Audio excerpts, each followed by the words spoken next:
Séptimo día. Buenas noches. ¿Alguna vez han pensado cuál es el papel de los tribunales penales internacionales? Esta noche hablaremos acerca de dos de los casos más relevantes en donde dos tribunales internacionales fueron creados con el fin de garantizar los derechos humanos, la ley, la justicia, después de un conflicto armado que dejó una suma innumerable de pérdidas humanas.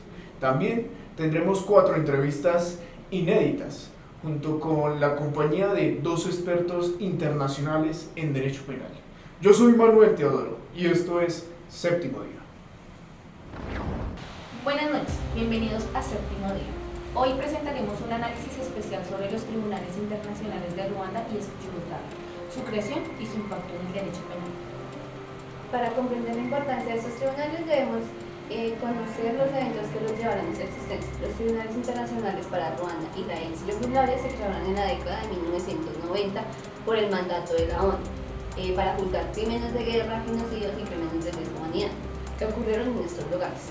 Ambos tribunales fueron hitos de la justicia internacional, marcando un avance en la lucha y contra la impunidad de atrocidades masivas. A continuación, pues nos trasladaremos a nuestros corresponsales de Bosnia y de Ruanda, quienes nos relatarán las tragedias que marcaron esta historia. Muchas gracias y nos encontramos desde Sarajevo. Traigo aquí unas imágenes de la guerra que sucedió en ex Yugoslavia. Esta dio la desintegración del país en el año 1991 y desató una ola de violencia y atrocidades, ya que grupos étnicos que se enfrentaron en un conflicto sangriento y pues esto dejó miles de muertos y desplazados.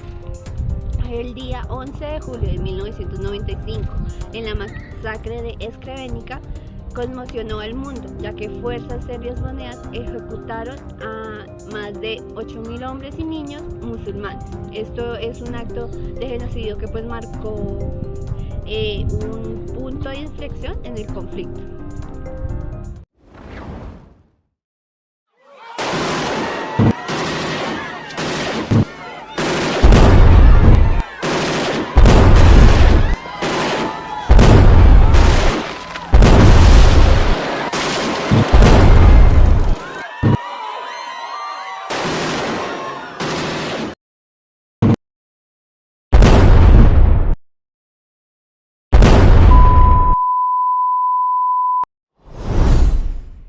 Las imágenes que se acaban de mostrar, esto se dio el día 11 de julio de 1995. Esta masacre que se dio en Srebrenica conmocionó al mundo, ya que fuerzas sérvicas bosnias ejecutaron a más de 8.000 hombres y niños musulmanes en un acto de genocidio que pues marcó un punto de inflexión en el conflicto. Así es, muchas gracias. Nos encontramos en Ruanda con estas terribles lluvias en el genocidio de 1994, que fue una tragedia de proporciones inimaginables. En solo 100 días, más de 8.000 personas, principalmente tutsis, fueron asesinados por hutus extremistas. Continuamos en estudio.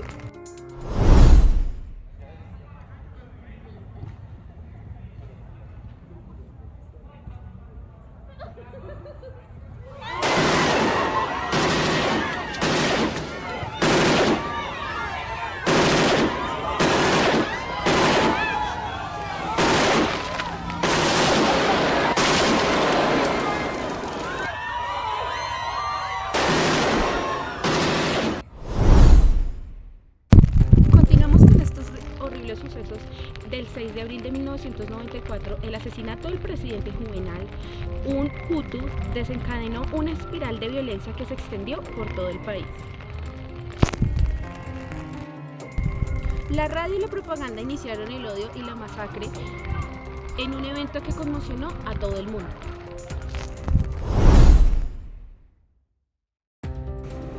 Ante estas atrocidades, la comunidad internacional reaccionó. Se crearon 2 tribunales especiales, el Tribunal Internacional de Yugoslavia. Este fue creado en 1993 mediante la resolución 827 del Consejo de Seguridad de la ONU, en respuesta a los graves crímenes cometidos durante las guerras del año 1991 hasta el 2001. Fue el primer tribunal internacional establecido después de los juicios de Nuremberg y de Tokio, tras la Segunda Guerra Mundial. Su objetivo fue procesar a individuos responsables de crímenes graves cometidos durante la desintegración de Yugoslavia, incluyendo genocidios, crímenes de guerra y crímenes de lesa humanidad. También conoceremos un poco del Tribunal Penal Internacional para Ruanda, el cual fue establecido en 1998 a través de la resolución 955 del Consejo de Seguridad de la ONU, tras el genocidio de Ruanda, en el que se estima que cerca de 800.000 tutsis y hutus moderados fueron asesinados en un periodo de solo 3 meses. Este fue el primer tribunal en la historia en condenar a personas por genocidio y que se creó específicamente para investigar y enjuiciar a los crímenes atroces ocurridos en Ruanda en 1994. Con el fin de ofrecer una comprensión más profunda sobre la creación de estos tribunales, hemos entrevistado a las personas clave involucradas en los eventos que se dieron origen a su establecimiento de ambos países. Estas entrevistas nos han permitido conocer de primera mano las razones, las decisiones y los procesos que llevaron a la formación de estas instituciones. Así es, nos encontramos con el responsable de los genocidios de ex Yugoslavia. A continuación realizaremos algunas preguntas. La primera es, ¿cómo justifica su participación en un conflicto tan violento en la antigua Yugoslavia? La situación era muy compleja y tensa. Nosotros luchábamos por nuestra libertad y por la autonomía de nuestra gente. Sentíamos que no teníamos otra opción para proteger nuestra comunidad. Como segunda pregunta tenemos, ¿qué puede decir sobre las acusaciones de genocidio y otros crímenes de guerra que se hicieron contra su grupo? Nos han acusado de genocidio, pero no aceptamos esas acusaciones. Nuestra intención nunca fue exterminar a la lucha era por nuestra independencia. Lamentablemente, en la guerra ocurrieron atrocidades, pero no se puede decir que fue nuestra intención cometerlas.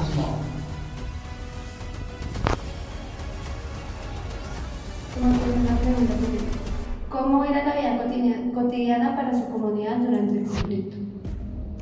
En nuestra comunidad era muy dura. La gente vivía con miedo sin saber si habría ataques. Había muchas creencias y sufrimiento, y eso era lo que queríamos cambiar. Queríamos proteger a nuestras familias y asegurar un futuro para nuestra comunidad.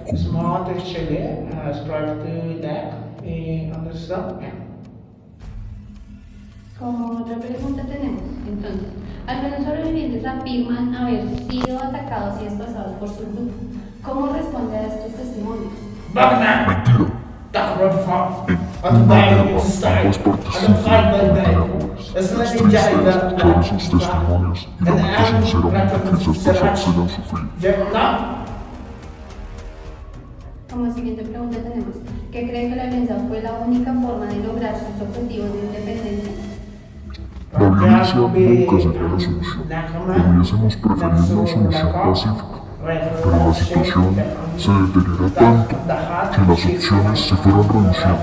Creíamos que si no tomábamos acciones, nos veríamos oprimidos y asimilados por fuerzas que no compartían nuestros ideales. Como última pregunta tenemos, ¿qué diría a las familias de las víctimas del conflicto? Lamento. Sinceramente, el dolor y sufrimiento causaron nunca fue nuestra intención. Causar sufrimiento a personas inocentes. La guerra nos enfrentó de formas que nadie deseaba, y espero que algún día podamos vivir en paz y comprensión. Por tanto, seguiremos luchando por aquellos Muchísimas ideales. gracias por responder a nuestras preguntas. En este momento nos encontramos con el perpetrador de los genocidios de Ruanda y le vamos a formular las siguientes preguntas porque nos concedió una entrevista. ¿Cómo interpreta usted el rol de la propaganda en los actos de genocidio? La propaganda fue un arma poderosa. Nos dijeron que el otro grupo era una amenaza para nosotros y para nuestra forma de vida. Fuimos manipulados para temer y odiar sin entender realmente las consecuencias. Muchos de nosotros éramos jóvenes y no teníamos los conocimientos o las herramientas para cuestionar lo que escuchábamos. Siguiente pregunta. Entonces, ¿cree que todos los Hutus estuvieron implicados en los actos de genocidio? No, en absoluto. No todos participaron. Fue una minoría la que cometió los peores actos.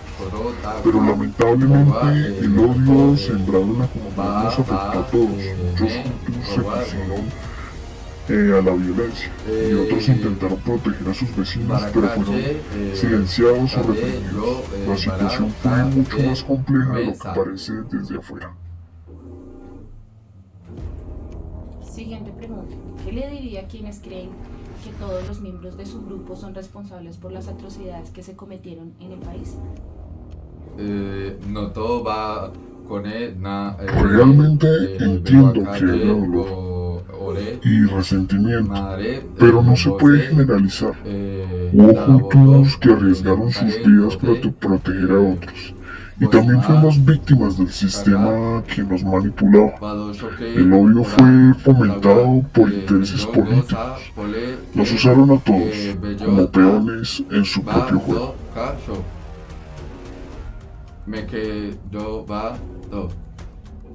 Y para culminar la entrevista, la última pregunta. Mirando hacia atrás, ¿qué haría de diferente?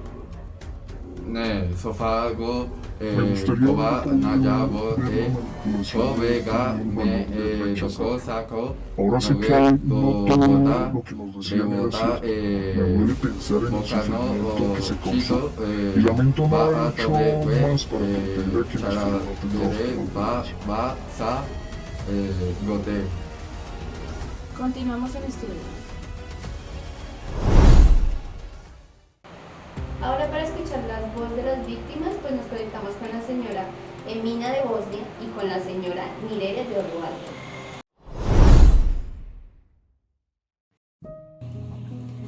I my lost my husband and my son in Bernica, where is dead, was killed with his main brutality day. Remains edit my memory, and the same and anger I feel are indescribable. My great hope is that justice will be served and that those responsible for these crimes will finally pay what they did. My family was killed during the genocide. My home was destroyed. I have lost everything. Sadness accompanies my every day in hope that this hurts and some comfort to the victims and that justice prevails. ¿Se encuentra bien?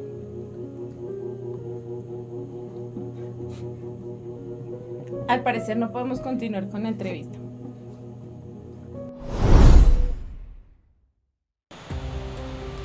Para analizar la importancia de estos tribunales y su impacto en el derecho penal, conversaremos con los doctores Carlos Andrés Pineda y el doctor Leonardo Castro, reconocidos expertos en derecho penal internacional. Muchas gracias Lady Laura por invitarme en este espacio a hablar sobre los tribunales de Yugoslavia. Quiero contarles que la creación de estos tribunales fue un punto de inflexión en la historia del derecho penal internacional. Por primera vez se establecía la responsabilidad individual por crímenes atroces, incluso en el contexto de conflictos armados. Estos tribunales sentaron precedentes importantes en la definición y aplicación de crímenes de guerra, crímenes contra la humanidad y genocidio. Además, han contribuido a la lucha contra la impunidad y la promoción de la justicia universal. El Tribunal de Ex-Yugoslavia se creó en 1993 por la ONU, tras las guerras de sucesión y yugoslavas. También quiero contarles que en 1991 y en 1995, en este periodo, y el conflicto Kosovo, en la finalización, esto ocurrió en el 2017, con la transferencia de sus funciones al mecanismo residual para los tribunales penales internacionales.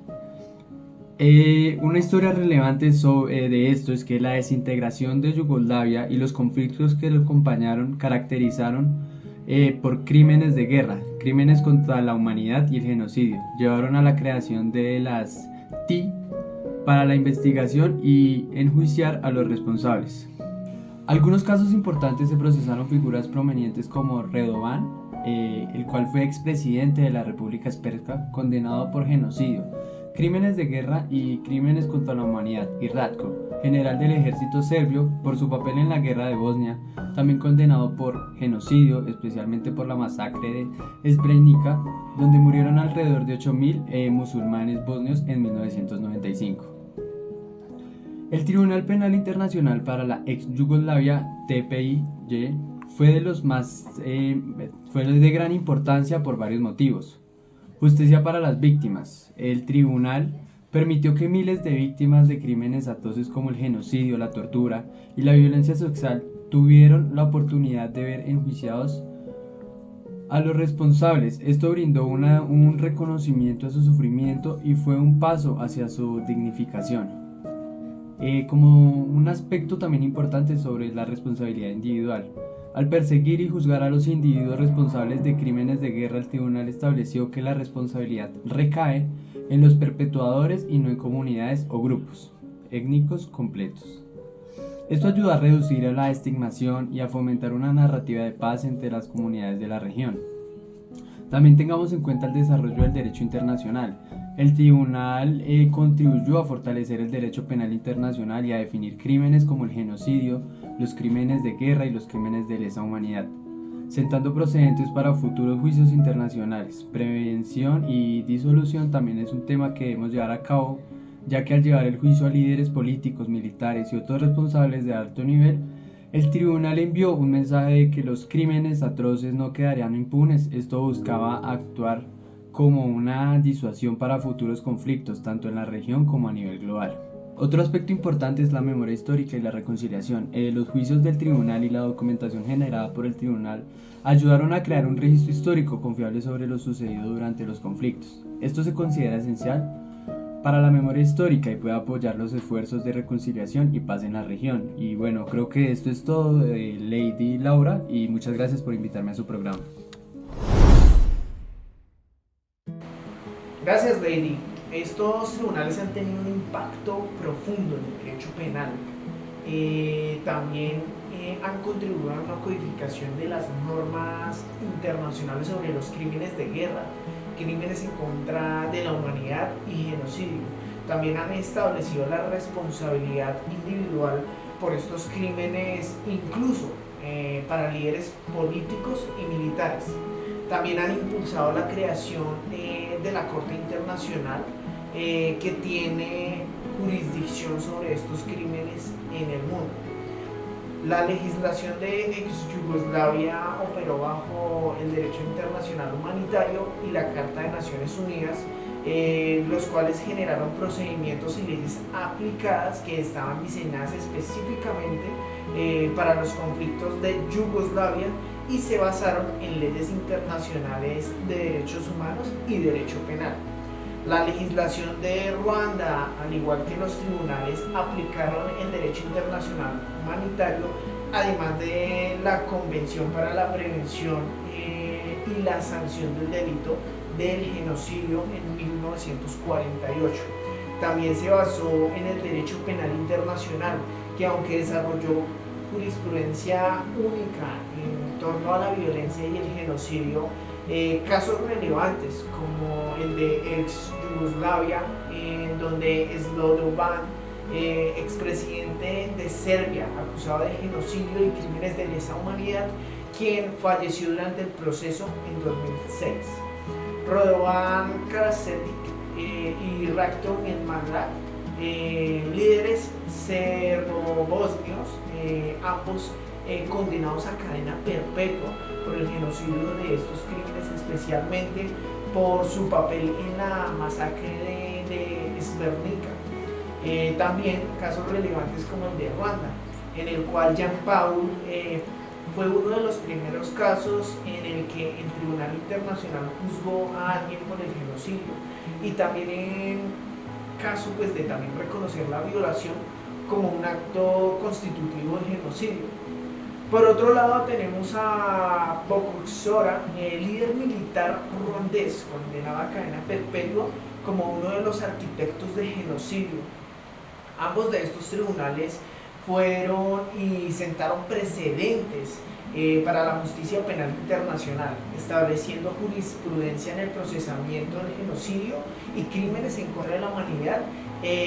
También estos tribunales cerraron en 2017 y otro de estos, el ICTR, en 2015. Sus funciones restantes pasaron a un mecanismo residual, es como que cambien directamente esa directriz internacional para que los tribunales penales se continúen y estos continúen manejando apelaciones en asuntos legales pendientes. Ya pues con esto terminamos. Muchas gracias por la invitación. La creación de estos tribunales marcó un punto de inflexión en la historia de la justicia internacional. Han demostrado que los individuos pueden ser responsabilizados por sus acciones, incluso en el contexto de conflictos armados. Su legado continúa inspirando la lucha contra la impunidad y la búsqueda de la justicia universal. Y con esto llegamos al final de nuestro análisis especial sobre los tribunales internacionales, un tema clave para comprender los esfuerzos globales por hacer justicia y garantizar la rendición de cuentas. Agradecemos sinceramente su compañía a lo largo de esta transmisión y esperamos haberles proporcionado una visión más clara sobre estos importantes temas, y gracias por elegirnos a nosotros Séptimo Día y los invitamos a continuar informados. Feliz noche.